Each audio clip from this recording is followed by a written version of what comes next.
Welcome to Curious Goldfish, a podcast community where music and curiosity come together through interesting conversations with the music makers of our world. I'm your host, Jason English.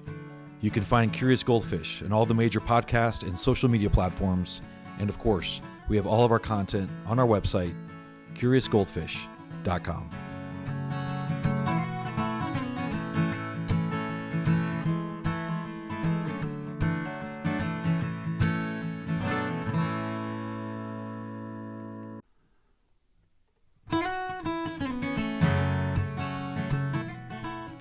Welcome to Curious Goldfish, a podcast community where music and curiosity come together through interesting conversations with the music makers of our world. I'm your host, Jason English. You can find Curious Goldfish in all the major podcast and social media platforms, and of course, we have all of our content on our website, curiousgoldfish.com.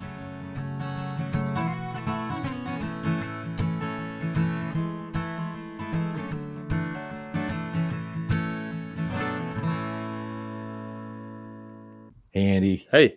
Nice to meet you. Hey. I'm Jason. Thanks for your time. Thanks for having me.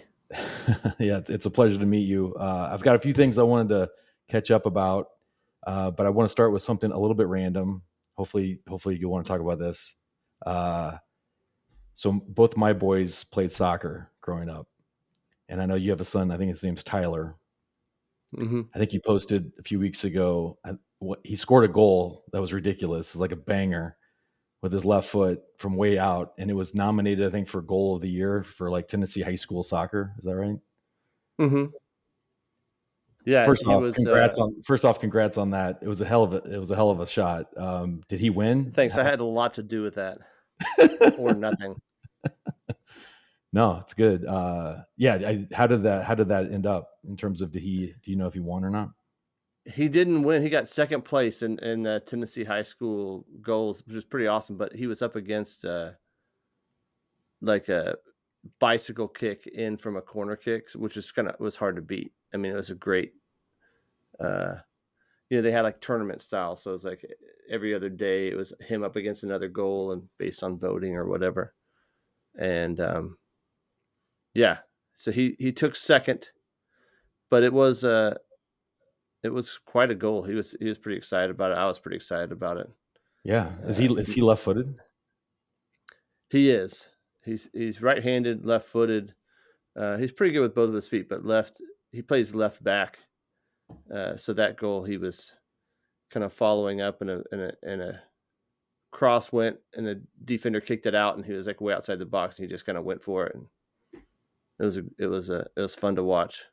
Yeah, no, that's great. And the reason I bring it up is obviously we're both fathers whose sons play soccer. My boys they're in college now, but they some of my best memories, obviously, as a father, is watching all of my kids. I also have a daughter do their thing, whether that was for her violin or palms, and for the boys, mainly soccer.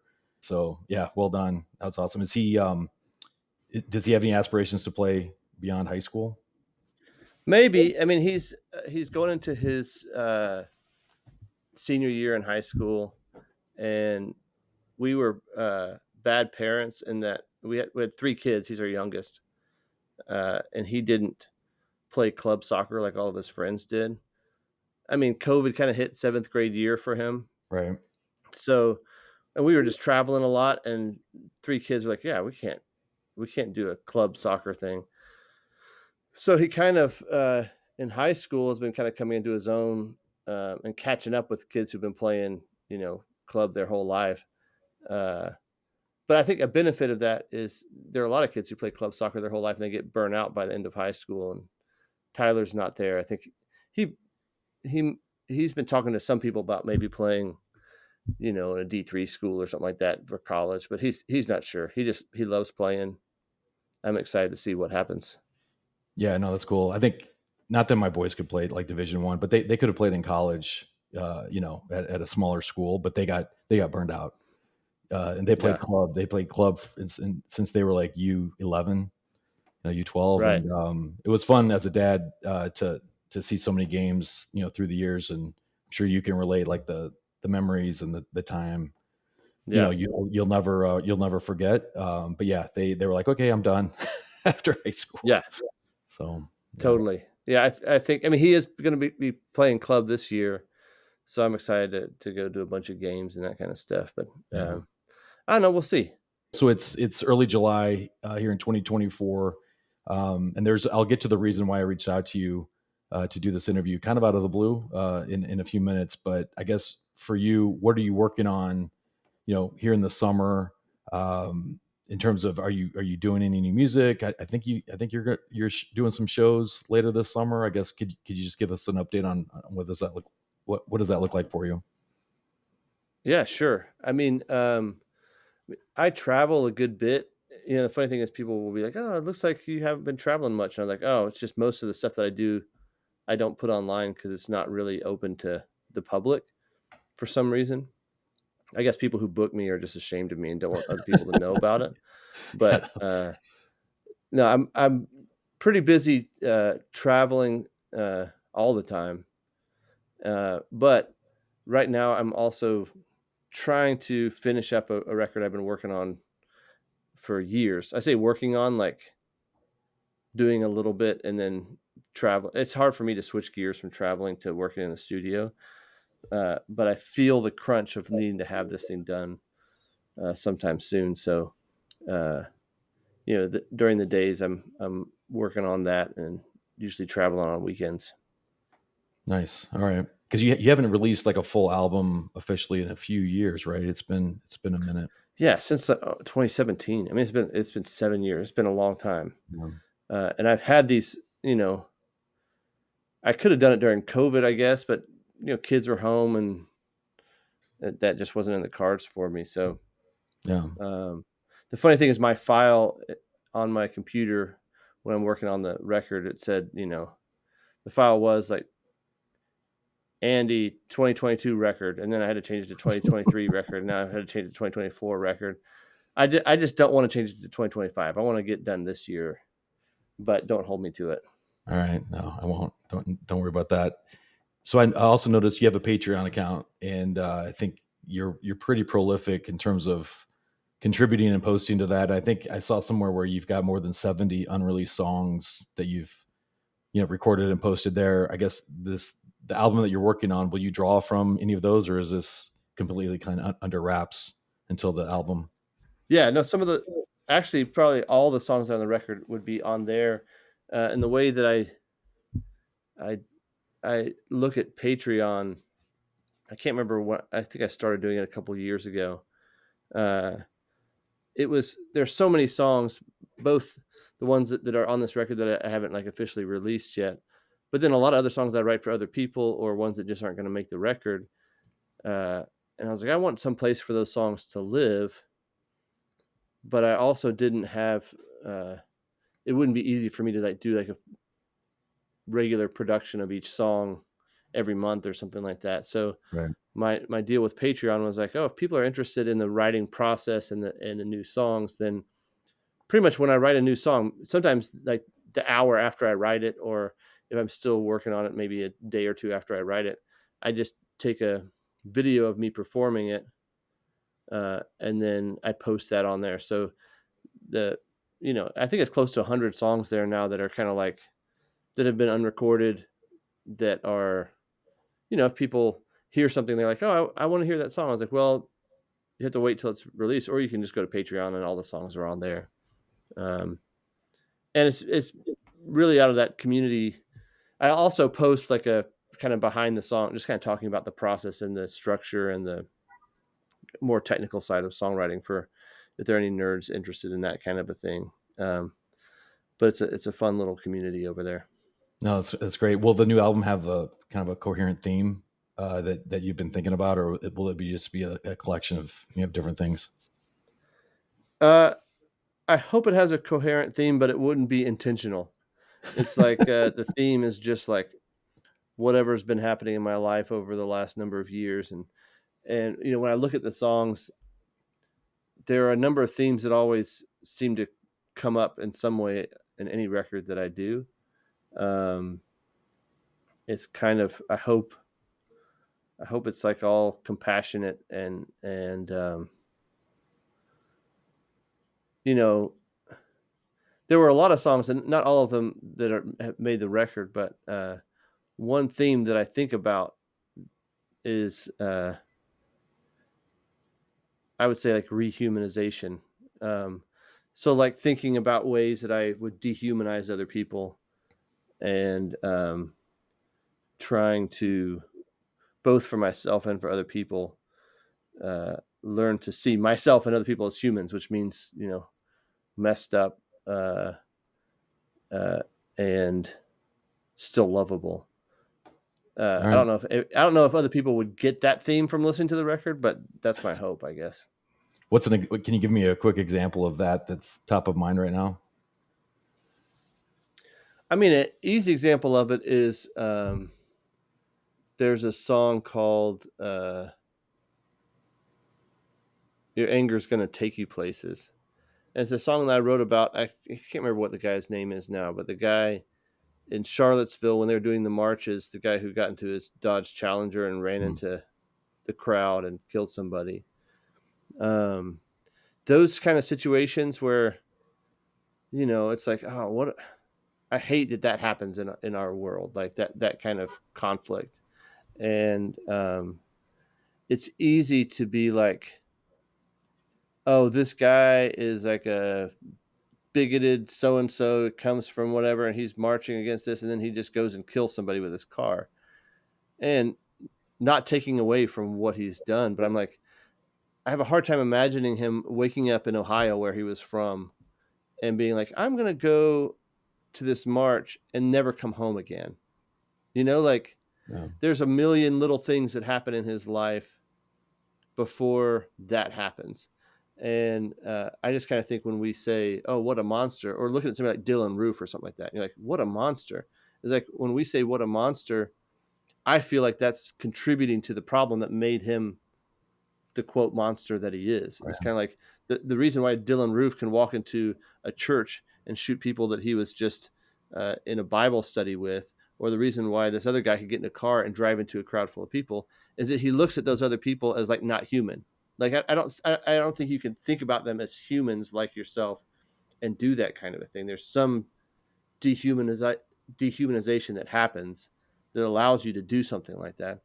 So in turn, I feel like, my anger and kind of disgust at the situation, I could be like, well, those guys are monsters. They're horrible. They're like, whatever. So not like me. And if I try to distance myself from them by saying they're nothing like me, then I feel like nothing's ever going to change. So like the song "Anger's Going to Take You Places" was really just kind of a fictional song thinking about this guy, and what his life must have been like. He's probably bullied as a kid, and I mean, I don't know Yeah. what his story is, Sure. but Sure. it's just kind of looking into this, and ways in which he probably got the messages that his anger is the best thing to fight for him. Right. Um, and yeah, so not every song on the record is a story about somebody who's done something Yeah. horrendous. Um, but I hope that every song is kind of trying to look through those same eyes, if that Yeah. makes sense. No, that's interesting. It reminds me a little bit. I don't know. Do you ever listen to Sufjan Stevens? You, I have listened to him. I haven't listened to any of the new stuff, but yeah, I do like Sufjan. yeah. So this goes back to I think the Illinois album, Oh, 2005. The Gacy Yeah. song. Yeah. So Yeah, the last lyric is basically like, it's John Wayne Gacy. The song is called John Wayne Gacy. It's about the serial killer, and it's very haunting. But the last lyric is basically like, um, if you look under the floorboards, where he's hidden the dead bodies. It's basically saying there's secrets under the floorboards, and I might find myself, or I might realize I'm sort of just like him, kind of thing, right? So right. it's that when you're talking, that reminds me of like that. Yeah, he was John. You could say John Wayne Gacy is a monster because he killed all those boys, and that was horrible. But there was things that contributed to it, and at the end of the day, we're not too dissimilar from those folks, right? Right. I think people get uncomfortable because it's, this world, a lot of people can see the world black and white. So it's either like you're for him or you're against him. So it's hard sometimes even for myself to be like, oh, well, if I'm for compassion for John Wayne Gacy, that means I'm not for holding him accountable to what he's done, or Right. I'm blaming somebody else. And when I look at the reality of my life, nothing's ever that black and white. So, uh, yeah, I hope, you said uh, before we started, you promised you wouldn't ask me about politics, which I'm not going to talk about politics, but like, that's something that in this political climate that I have to do. I have to be like, okay, this person who believes strongly about something that I believe strongly the other side about, um, there are reasons why they believe that, Right. and it's not just, I can think like, oh, the reason why I believe what I believe is because I'm really smart and logical and I know what the right answer is. But to some degree, the reason I believe what I believe is because I grew up where I grew up. I live in the neighborhood that I live in. I've had the experiences in life that I've had. And who knows what their life experience was. So Right. I have to leave room for that, um, and leave room for seeing them as humans, and leave room for myself to grow and change too. Would like to ask related to this is one, it seems like in 2020, we're going to go back to politics for a second. Artists in general were very vocal about supporting a candidate or not supporting a candidate, right? It seems like in 2024, I don't see it. I don't hear it as much as it felt like it was in 4 years ago. Do you agree with that? And like, why do you think that is this time around? Are people just like fatigued?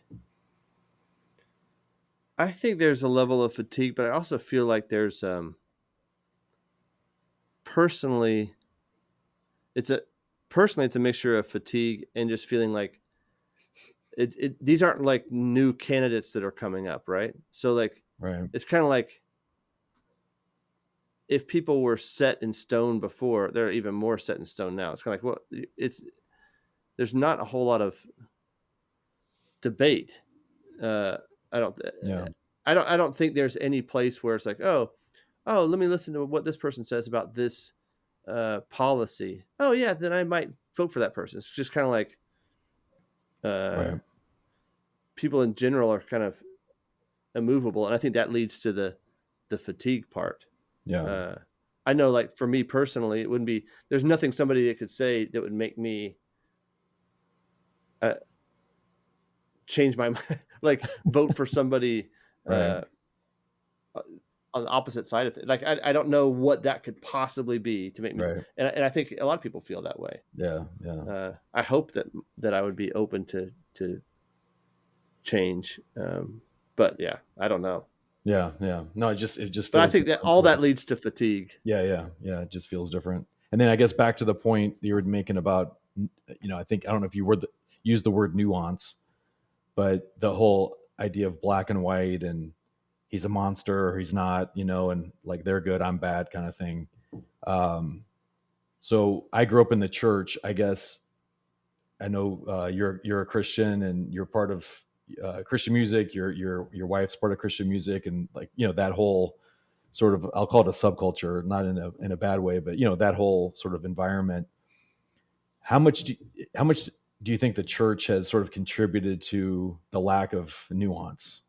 Because I think like for me growing up, things were very black and white, and it was very very good and bad kind of. And as I've gotten older, as I've traveled the world for work or pleasure or whatever, and meet other people from other cultures and things, there's a lot of gray that I'm coming to learn. Do you think the church has contributed to like that, the black and white view on things? Oh, I think it totally can and has and does. Um, in the kind of Christian music subculture, which I don't really, I've kind of been, in some ways associated with, but never quite fit into it. So I've kind of been associated.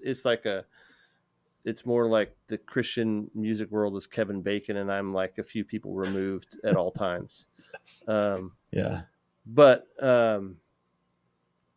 just because I didn't grow up in like an evangelical church that use kind of the language that the Christian music subculture is like their native tongue. So Sure. I always felt like I didn't have the right language for it. Um, and I grew up in the Catholic Church, and there are all kinds of things around that. But one thing I am grateful for about that, uh, I feel like growing up in the Catholic Church, for better and worse, it was like there was more of an acceptance of mystery and Mm. gray area, even if you just look at the way that the buildings are made. That I grew up in a church where there were dark corners and little, where you'd kneel down and light a candle, and like all the building itself wasn't saying everything is knowable. Like in a room where everything is lit up and you can see everything.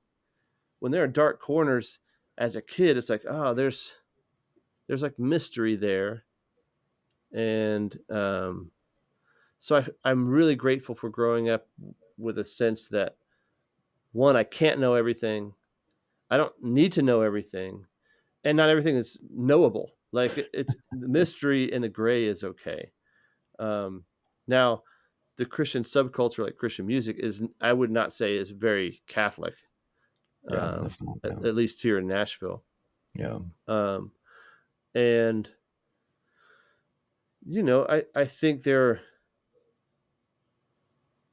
an interesting way to put it. There, I was at a retreat this last weekend uh, with a pastor named Corey Widmer out of Richmond, Virginia, and he was talking. Well, at least I think this was Corey. It could have been Mark Charbonneau. I just want to make sure I say that I was at two different retreats the last 2 weeks, so it's one of these retreats, Right. and kind of talking about if like a faith life is like a song. There are a lot of different elements to that song, and it seems like the church has focused heavily on the lyrics, making sure you know the right thing and you're saying the right thing, but not thinking about the timing and the melody and the Mm. harmony and like all the things that are kind of like aren't about knowledge, right? It's like more implicit than knowing the right thing. Um, Another way to put it is like there's a lot of churches where it's like it would just be heavily focused on your thoughts and knowing, so it's on your head, and it's not. What I love about a liturgical church is Mm. like you have to kneel, you have to stand up. I used to hate that as a kid. It's like, why are we kneeling again? I hate this, and I want to fall asleep. But like as I grew up, I was like, oh, this is a way for me to participate in some sort of worship just with my body. Like I could be pissed off. I could be pissed off at God. I could be like, I don't want to worship, but you know what? My body's going to do it when I don't feel like it. And that's enough. So it's not about thinking the right things. And so I think when we focus on just thinking and knowing the right things and not about more holistic experience about just kind of, uh, our bodies and how we interact with our community, um, then I think it could get really black and white. Mm. So I think that black and white thinking is really tied to this elevation of the mind and knowing everything, which, you know, that's not particular to the church. I think that's everywhere, but the church Right. just reflecting ways that it's like everywhere else in the world. Yeah. Well, it's cool. Your symbolism of the dark corners in the church. There's got to be a song somewhere in there. With you talking about that growing up, Yeah, I think. there's a song hidden somewhere in Yeah, there. I think there are. At least it's snuck into a number of songs for me because I think about that a lot. Do you? Yeah. Um, Yeah. No, that's interesting. And I would, not that you need me to agree with you, but I think there's sort of Christian music. And I grew up on Christian music. I grew up in the Midwest, and a lot of history there. But as I got older, who I started to appreciate more were sort of the guys that they dip their toe just enough to know that, like, a faith or a belief in God was influencing them, but they weren't completely immersed in the subculture. So guys like Bill Maloney, Vigilantes of Love, Pierce Pettis, David Wilcox. And then I think, for me, which I want to ask you about, because I think you contributed to an album related to him. Rich Mullins to me he was in the subculture because he sort of had to be. That's kind of how he grew up, but I never thought he was of it, And so it was like there was a small ring of people that I've always respected and appreciated. Andrew Peterson, I think would fit in that, who I know you do a lot with. And then just getting to know you and your music, it's like, okay, it feels like he's dipping his toe in just enough, but he's not completely washed in it, and I respect that. Yeah, I feel the same way about all those artists for sure. Yeah. Well, so that leads me to a couple of the songs I wanted to ask you about, and this is really why I wanted to talk with you, and it's related to some of these topics. So I've got the lyrics of the song called "Different Now," and this was, I think, one of the songs on the album that you released 7 years ago. Is that right? Mm-hmm. Yeah. I think so. So this hit my playlist, like a random radio playlist, where they tee up songs that are related to ones you're listening to, and I was like, okay, this sounds good, this is interesting, and then I heard some of the words, and I obviously I played it time and time again, and so I want to ask you, I think I know what you were saying, in this, but I guess my experience in listening to it just reflected on my life. It's when you grow up in the church, right? There's a certain amount of pressure that I know I felt to be perfect, and to always be positive, to always act like everything's wrong. I'm horrible. I'm better now, but I was horrible for a long time at conflict, and then this whole notion of like, we're all human, and whether you call it sin or not, like there's things that you have impulses and desires or whatever those could be, and that we all have them. But like when you're in the church as a young person, you can't talk about it. You can't, obviously you can't do anything, and everything's sort of hidden, and it's very surface level. And your whole point, I think, is like, you're kind of setting the stage, but you're different now. And I just want to talk to you about that sort of that transformation or the evolution for you as a person, and how that's reflected in the music. Sure. So anyway, I don't know how off I am or how on I am on that, but that's what I got from it. That's great. Yeah, I'm trying to remember the lyrics to that song now. Well, I've got it here. All right, so it starts. The good kid growing up, that was me. I was voted most likely to be a priest. By the way, I went to Bible school for a hot minute. Like, all right, so I was voted most likely to be a priest, and I thought I could not let anyone down. Right, like I didn't want to let anybody down. I just felt like I had to be perfect. My definition of the way to be kind was to lose myself and to shun desire. I thought I had life figured out, but I am different now. And all the little ways that I tried to rebel, well, I kept them quiet. I hid them well, because it wasn't real if it was never found. And I looked at the world through the eyes of a mask and compared myself with some fuzzy math to stake my claim on higher ground. I'm different now. I'm different now. And I felt the holy water as a kid, but still the love of God felt like a stranger. Had to live and die to become born again, baptized in the fire of my failure. I was like, yes, yes, yes, yes, yes, yes. I'm so glad. Well, yeah, starting off, like, I have a number of songs that are kind of like this. They're kind of like autobiographical ways to kind of introduce myself on a record.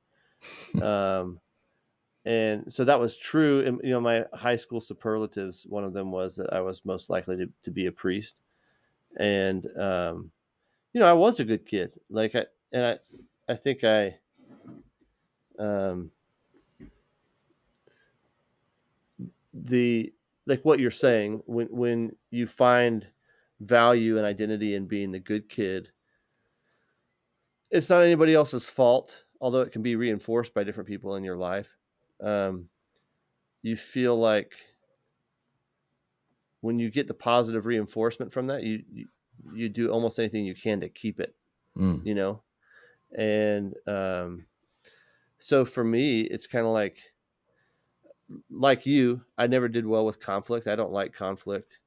Um, and part of that, the being different now, I think, is the process of being maybe the difference between being a peacemaker and a peacekeeper, like who's just who doesn't want to make any waves. Like I think I will always want peace. I will always want, uh,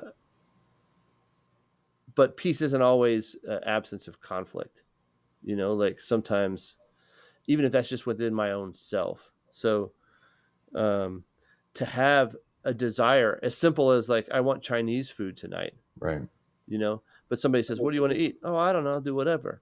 Like in order to have peace, it's just like forget what I have to do or what I thought I had to do. It's just like, well, I think I want this, but like they might not want this, so I'm just gonna be quiet. I'm gonna put a big wet blanket over whatever that is. And it's to say Chinese food is like that's a really trivial example, but you Right. do that a million times throughout your life, and then you Right. start to do it with everything else. Right. You know, um, and so like for me as a grown up, people would say, "Oh, it's really important to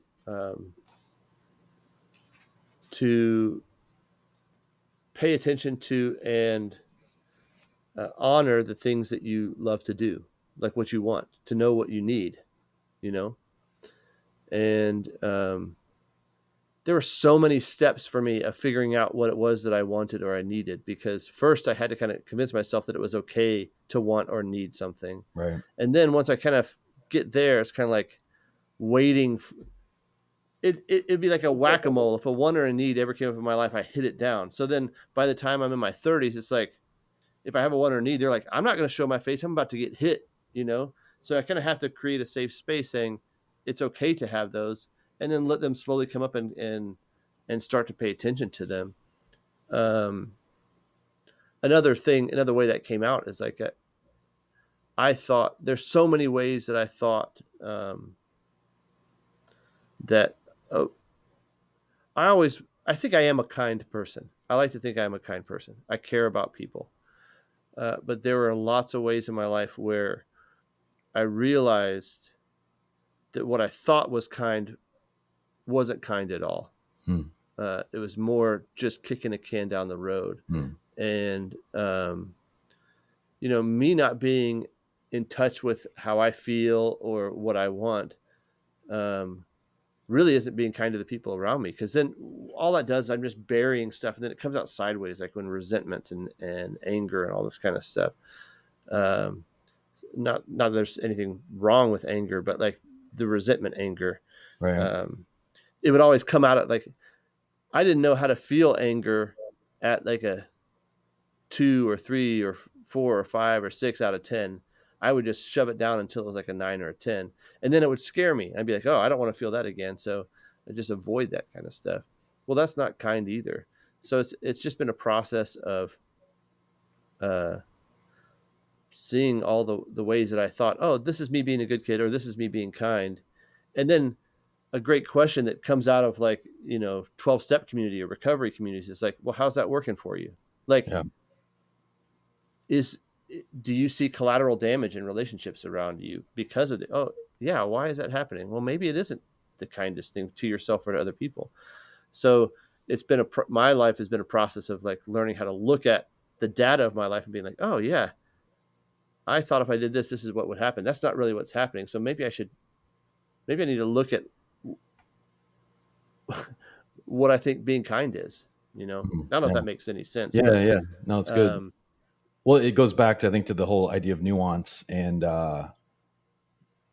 being okay with living in the gray a little bit, but also you make a great point, especially like in a relationship where you'd rather forsake your own needs, wants, whatever, just to keep peace, but that may be okay in the moment, but over time, resentment builds, and so I think like mhm. that plays out really, really heavily. I know in, whatever, romantic relationships, friendships, whatever. So, yeah, I just think like for me, I felt a lot of pressure being the good boy, the good kid, going to church 3 times a week, listening to Christian music all the time, not drinking, all those things. And, I think it actually impacted me in how I faced adulthood and I could handle and navigate adult life.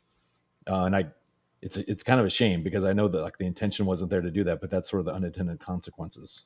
Oh, I would say that's a really common story. Some of my music has always had kind of a therapeutic element to it because I always like listening. The first time I listened to David Wilcox, I felt like there was like a healing element to his music, Mm. and I was like, I love that. That's what I want to aspire to. Pierce Pettis, same thing.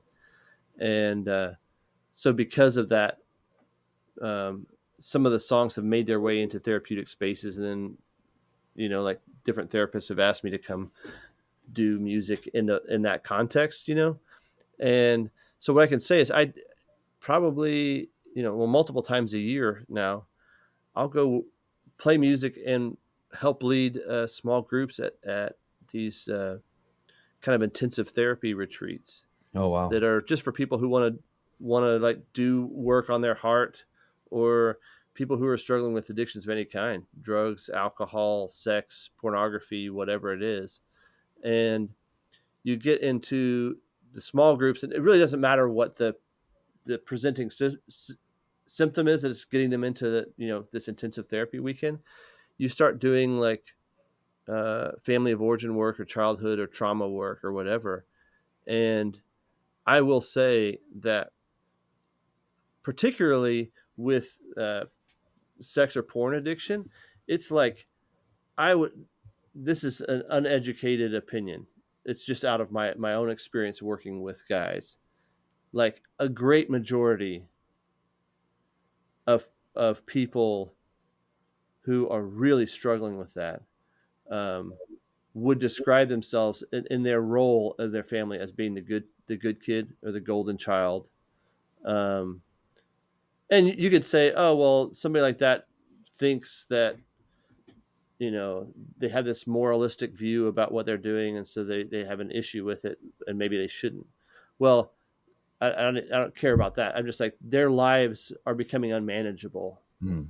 for whatever reason, and uh, I just see a lot of people who grew up in the church and who are the good kids, or maybe didn't even grow up in the church, but their role in their family was the good kid. And so it's kind of like, well, what does that mean? What does that data show me? And it just shows me that like uh, there are people in this world who aren't covered in shame Mm. all the time, you know. But when you're the good kid, you get you have this allergy to it. Mm. It's kind of like, oh, you're just trying so hard to avoid it. And sometimes that's why you're the good kid. And, so I'm not saying it's a church's fault, although the church can certainly contribute to it.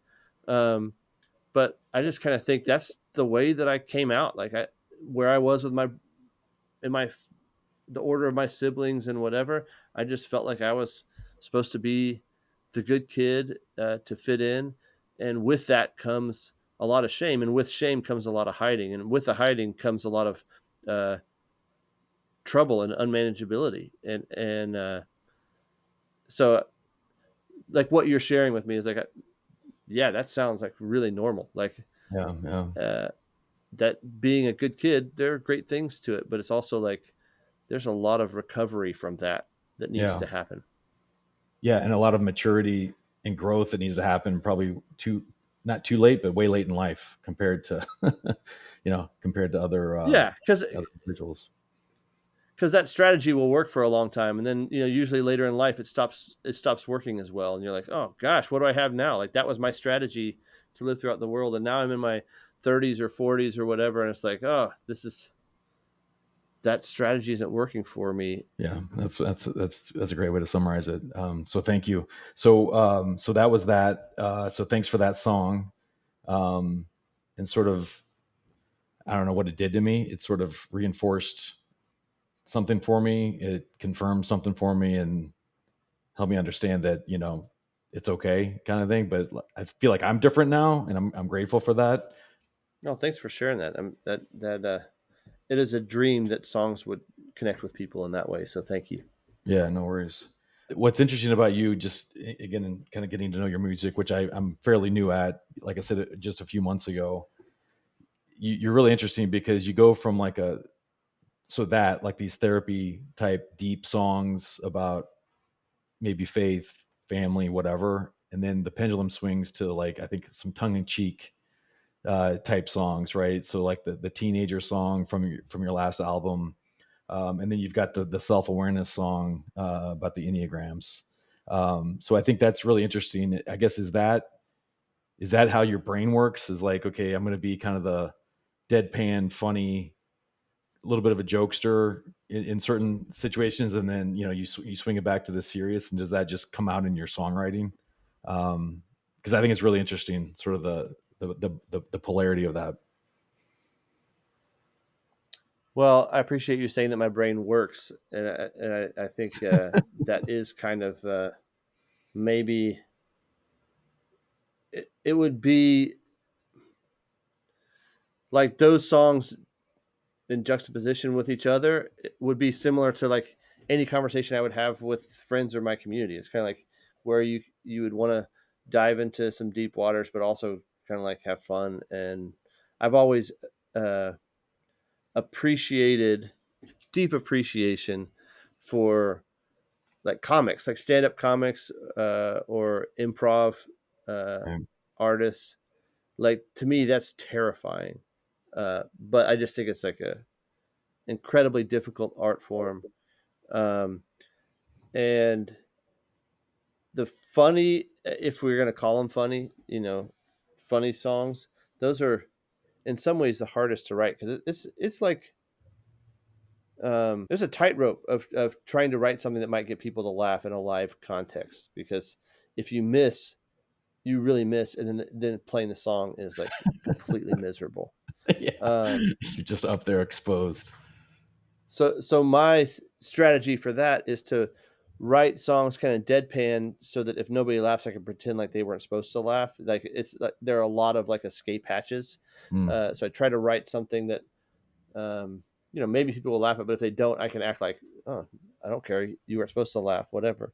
You just play it off. But also, I have I never wanted to be like my own artist and travel and play my own songs. I just want to write songs for other people. Mm. And then over the years, uh, found myself in places where I was playing my own songs because nobody else was going to do it, and then found that I really love playing songs. I love playing shows.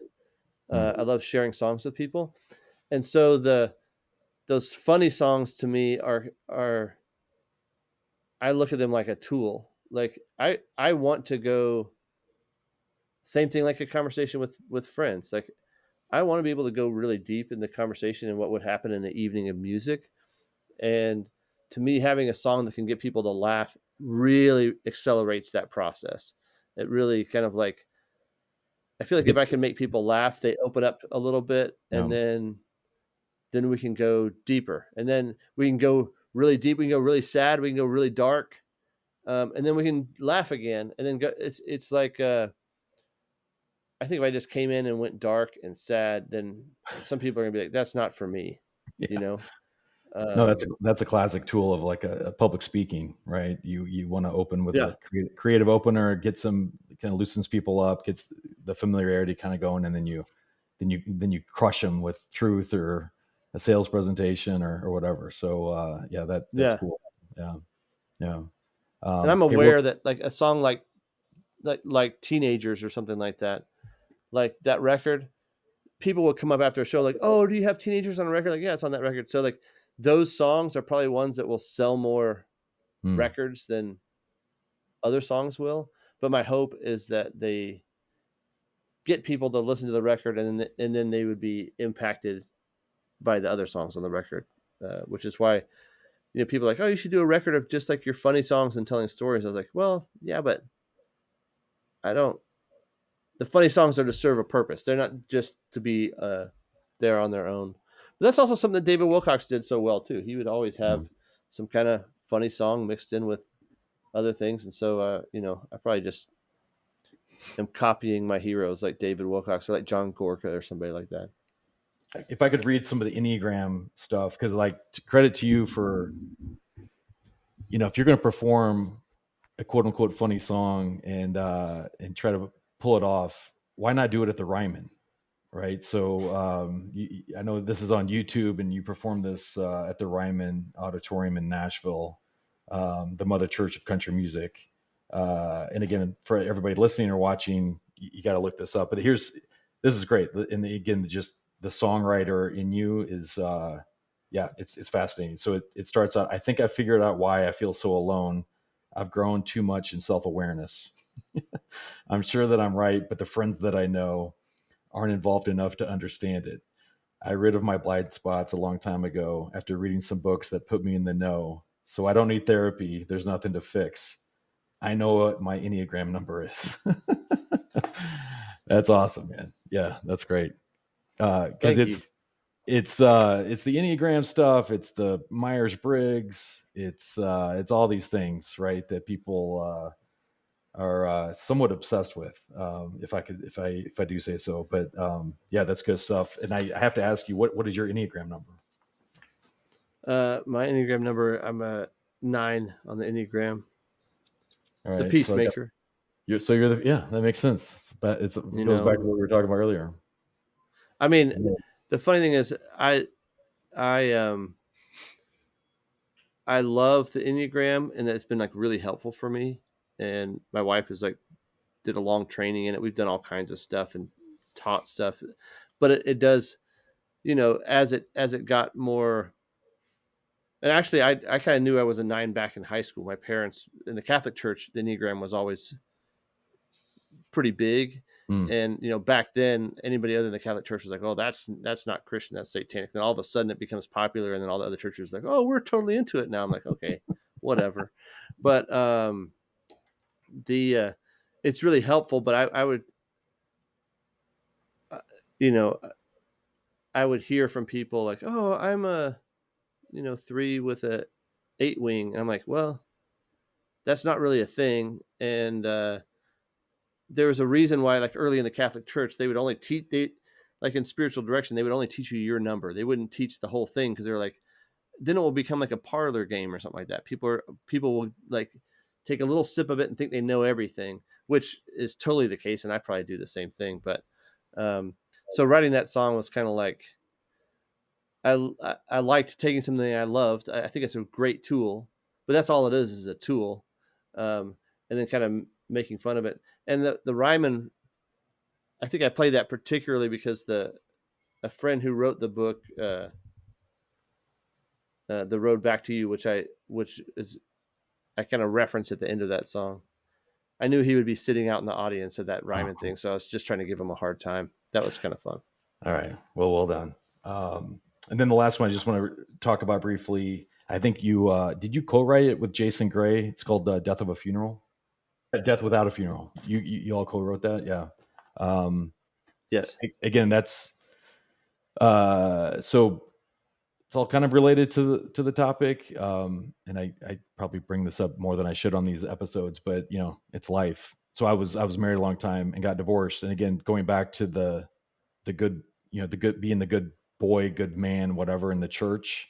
I mean, divorce was never an option, right? Like it just never an option. And so again, like that was a consequence of, hey, we have 3 beautiful kids, and we there's a lot of good memories, but there was probably some frustration and misery for a good bit of it. But anytime something like that comes to an end, whether it was planned, surprise, or whatever, there's grief involved, right? And you kind of have to go through it. And so like the song "Death Without a Funeral" is a brilliant way to sort of capture that. Yeah, well, first of all, I love Jason. I love writing songs with him. We've written a lot of songs over the years. Through the whole process of before he got a divorce, and just kind of walking with him through years of trying to make it work, and then going through the divorce and all the things that, we've written a lot of songs about that in all different stages of the marriage, the end of the marriage, and after the marriage, and I've always been grateful that Jason was willing to be vulnerable to talk about that kind of stuff. And so I can't remember like how that first started, that song in particular, but you know, as friends, we're familiar. I was familiar enough with things that had gone on, and just kind of through him knowing the way that it felt, uh, to be able to write that song. And I will say that, yeah, just that feeling of how much the marriage was celebrated on the front end, and then you have this death of a marriage, and it's kind of like it felt Right. like it just kind of like faded out, and like some people are afraid to ask about it or whatever. It's just like, yeah, and how to grieve that. It's a very complicated thing to grieve because there's all different ways of looking at it.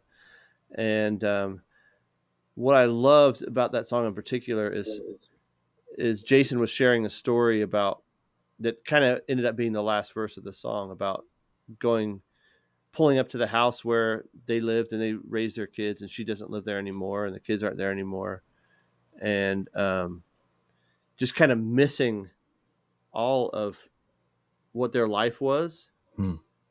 And but there was actually an apple tree that they had planted when a dog died, like years and years, maybe 20 years before. And he talked about seeing like one last apple that was in that tree.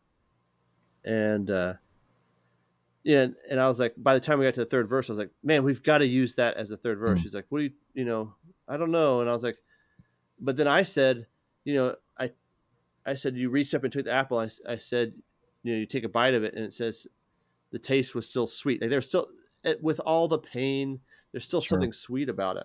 And honestly, he was like, yeah, I don't think I can say that. And I was like, that's totally fine. I'm not trying to put words in your mouth. And then it was sometime after that, he was like, okay, I think I'm ready to say it. I think I can understand. I can accept some of the sweetness of the relationship and all this kind of stuff. And it's not totally eclipsed by the pain, Hmm. of the divorce. And, so I just appreciate that Jason, his friendship, so that there's enough freedom in the friendship for me to say, hey, what about this? Does this feel true? If it doesn't feel true, does it feel like something that you could grow into? Is it something that you would want aspirationally to be true?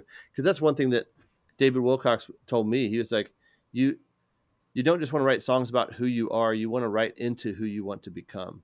Hmm. So part of it is like, you want to be honest, but is that somewhere you want to be? And if it is, we can kind of write it into being. Or if that doesn't feel true, then let's abandon it. And he was like, no. After a while, he's like, yeah, no, I get it, and I think I'm ready to say that. So that song is 100% out of Jason's vulnerability and willingness to be open, and to help other people grieve too. I think that song has been really helpful for a lot of people. Yeah, yeah, it's incredible. So yeah, again, well done and thank you. All right, cool. So just a couple other things. We talked a little bit about your influences, and then the fact that you're not part of the Christian music subculture, but you're in and around it, I guess. And I did mention Rich Mullins earlier. You played on the I think it's called the Bellsburg Sessions, right? Mm-hmm. Which is sort of a remake of some of his songs, and I guess I would imagine that was kind of through your relationship with Andrew Peterson, right? You all covered Hello Old Friends, right? Yeah. What was that like? Just do you have any peek inside the process there of, I think, so what that was is he lived for a bit in Tennessee, in a place called Bellsburg. The house is still there, and the homeowner opened it up for a bunch of artists to come in and record in the living room and maybe other rooms of that house. Some of his songs that since he passed away in the late '90s. Like, what was that process like? Yeah, and do you have any kind of cool insight into the recording? Yeah, it was a lot of fun. I think I think about Rich Mullins, who I didn't really listen to much until I got to college. But I would say Rich Mullins was like a big factor in connecting a lot of people. So like, when I first met Andrew Peterson and Ben Shive, who we did the stuff at Bellsburg together, like there's this feeling in college and high school, like, oh, I'm the only kid who listens to whatever, like in Right. my community that listened to Rich Mullins. I'm the only kid who listened to Mark Cohn or who listened to David Wilcox or whatever. And then I meet like Andrew and Ben and other people kind of in that world. And you find out that when they grew up, they were listening to the same things. And like, they're like, I'm the only person. So it's like we find each other. And Rich Mullins was like that for a lot of people. And so I think that's what's most fun about that project is like, there's so many people that were touched by Rich, not just his music, but definitely his music, but kind of his way of being Mm. in the world, like what you were saying, and to go out to his old house and I mean, it just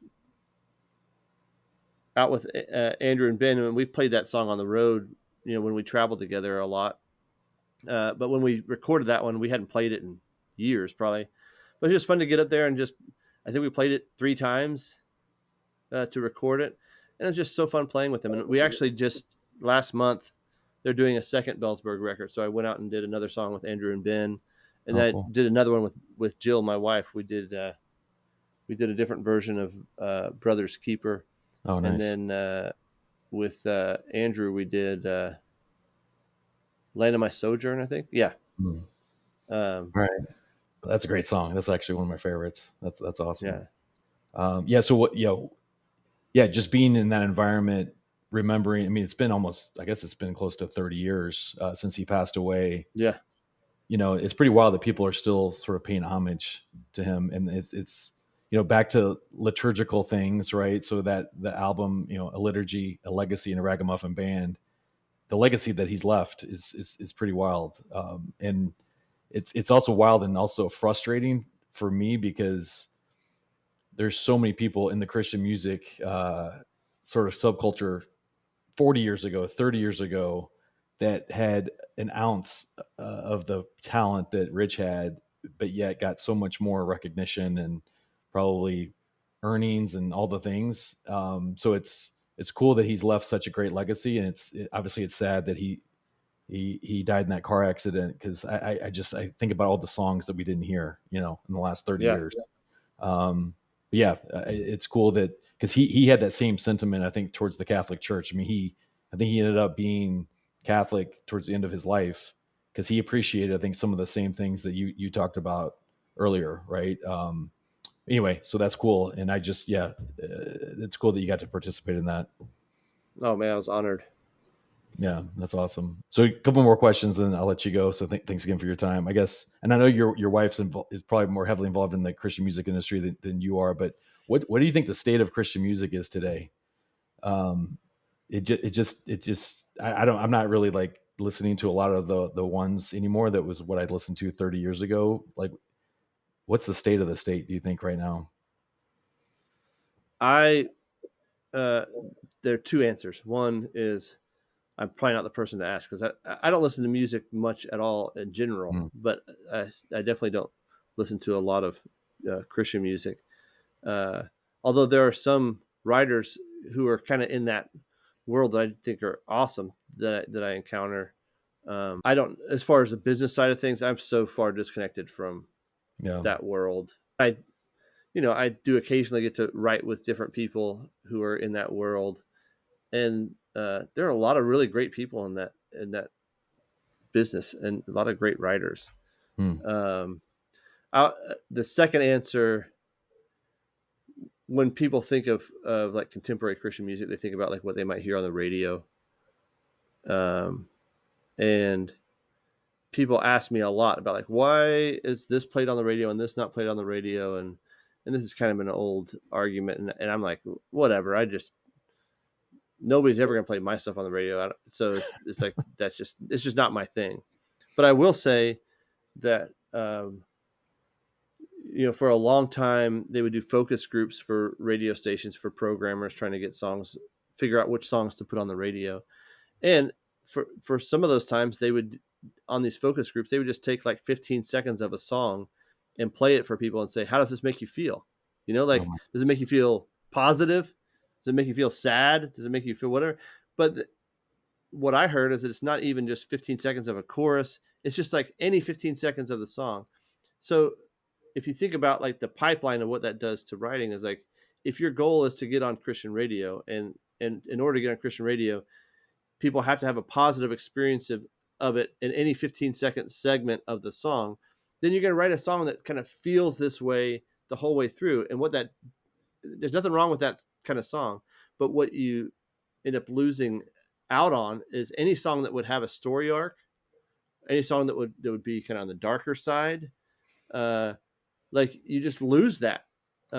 So that's just to say that the typical Christian radio song is groomed to be just this one kind of thing, where you feel happy, you feel uplifted, and maybe that's what Christian radio is supposed to be. So if you want something different than that, if you want something with a story arc, or that you might be able to connect with the darker side of things, or pain or grief or whatever, then you just have to look elsewhere for the music, which luckily there's a lot of other places to look.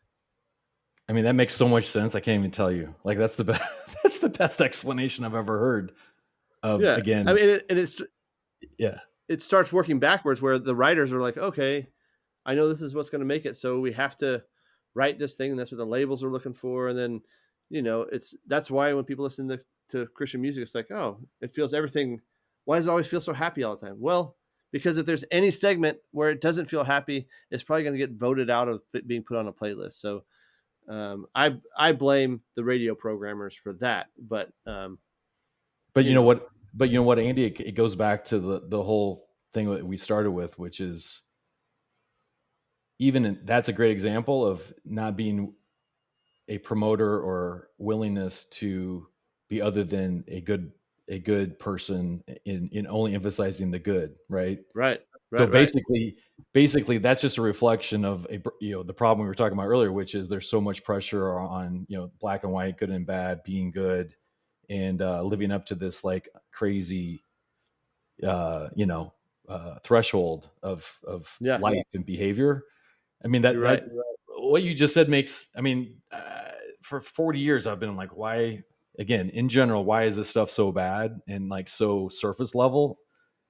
You just said it, because there's a real reluctance and hesitancy to kind of go deep and dark and actually reflect real life, which that's not doing anybody any good, right? Yeah, I haven't put those things together like you did, but yeah, in a sense, it does feel like Christian radio can be reinforcement for being the good kid. Like before it stops working. Like it's just like, oh yeah, be the good kid, be the good kid. We love it when you're the good kid. We love it when you're the good kid. And so you shun desire. You start hiding. You hide any of the darker sides because your job is to be the good kid. And I get to write with a lot of artists who are in the Christian world, and I will say, like, a really normal conversation I have is like feeling like they're buckling under the pressure of maintaining an image or a message that's hard to maintain. Yeah, no, yeah, well said. Yeah, and it's the good kid, yeah. And hey, look, we can't talk about trouble in a relationship. We can't talk about addiction. We can't talk about it. It's just like that's life. But like, again, just all the time I've spent in church, like it was always peaches and cream. And if you accept Jesus, then basically there's life will change and it's all good. That's my recollection of like Sunday school, 45 years ago. So yeah, it's just interesting. All right. Well, that was, I really I also appreciate think that. as a level of like expectation, just to throw this in there, is like, if somebody kept coming to me and saying, man, I can't stand McDonald's, they don't have good salmon, or a good healthy food. I was like, yeah, that's just not what McDonald's is going to have. So if you want something different, there's a lot of other places you can go to get salmon that might not be as easily accessible as McDonald's. But like, if you want to eat healthy, like, I don't know why I kept going back to McDonald's hoping they'd have something healthy for me. Yeah. That's just not that's not how they make their money. So I can change my expectation and be like, oh, I'm not going to count on Christian radio to give me the full experience of life. And I can find that elsewhere. Yeah. Yeah. All right. Good point. All right. So last question. I always ask this of everybody. Obviously this podcast is called Curious Goldfish. So I try to emphasize curiosity. So at this stage in your life, with your kids growing and where you're at, I guess, what are you most curious about? Well, that's a great question. I don't know what I'm most curious about, but I'll answer that as real time as I can. I find that a lot of my mental energy, or at least my daydreaming, is around thinking about the ways that my community is a part of me. Which kind of, it ties in with other things we've talked about, but like, if a lot of people in the church were raised to think that like faith and salvation or whatever you want to say is like such a personalized individual exercise, I don't really look at it that way, but I kind of like think if the people around me, if my family and my friends and my community actually change so much about me. They change the way that I think about politics. They actually physically change the wiring in my brain. So if that's the case, then I'm curious about the ways that I still try to live like I'm a lone wolf, as if I don't need a community around me, or that the community isn't changing me, that I'm just not a part of a bigger thing. So that translates into just thinking of ways to curious about ways to enhance my time with community and how important that is to me. That's one answer, at least the one that came off the top of my head. Well, thanks for that. Thanks for sharing. That's great. All right. Well, we're excited for the new album. You better get it done this year. You can't change it to 25. But yeah, enjoy the rest of your summer, and I really appreciate it, Andy. Thank you so much. Thank you.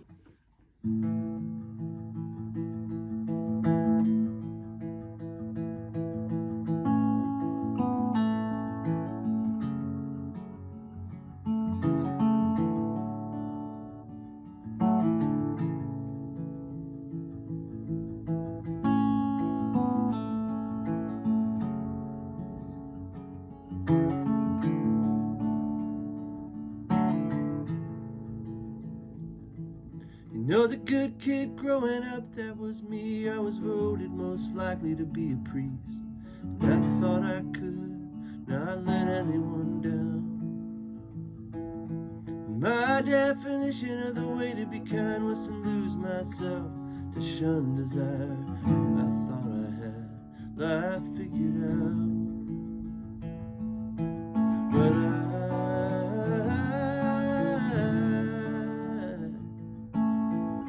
I'm different now.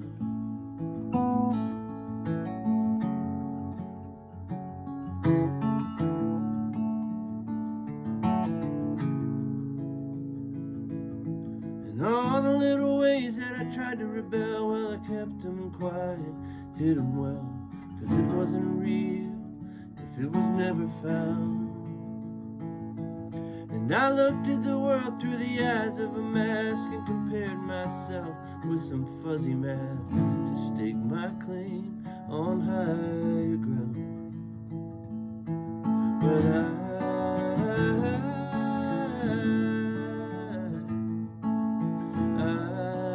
I'm different now.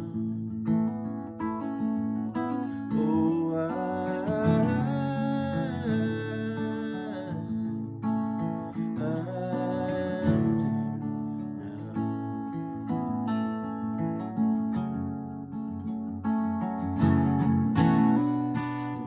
felt the holy water as a kid. Still the love of God felt like a stranger. Had to live and die to become born again. Baptized in the fire failure.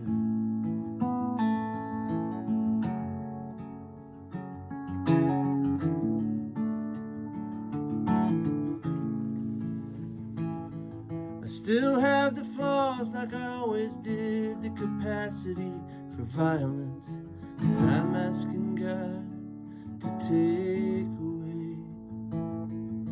But I can look the world in the eye and make my amends with an honest lie, so the ones I love can say that I'm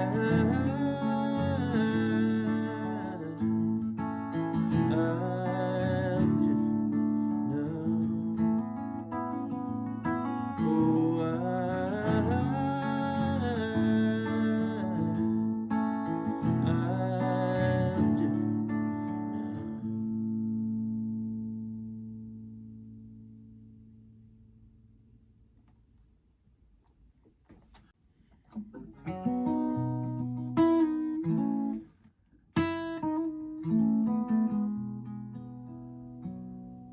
The most beautiful people I know have suffered immeasurable loss and found their way out of the depths, richer for paying the cost of having a dream disappear, of finding a hope paralyzed. Beautiful people don't happen overnight. I believe there is a place where we are fully who we were always meant to be. How it happens, all I know is no one gets there on a winning streak.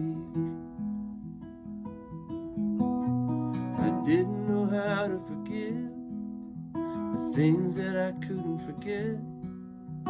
I wasn't ready to change. I hadn't failed enough yet. My self-righteousness was a wall, but when it came falling apart, freedom was found in the breaking of my heart. I believe there is a place where we are fully who we were always meant to be. How it happens, all I know is no one gets there on a winning streak.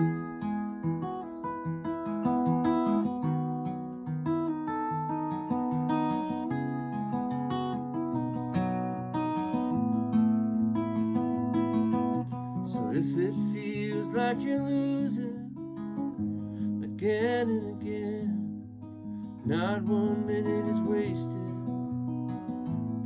of that pain. I believe there is a place where we are fully who we were always meant to be. Kind and gracious, forgiving and patient, with compassion for the wounded and the weak. How it happens, all I know is no one gets there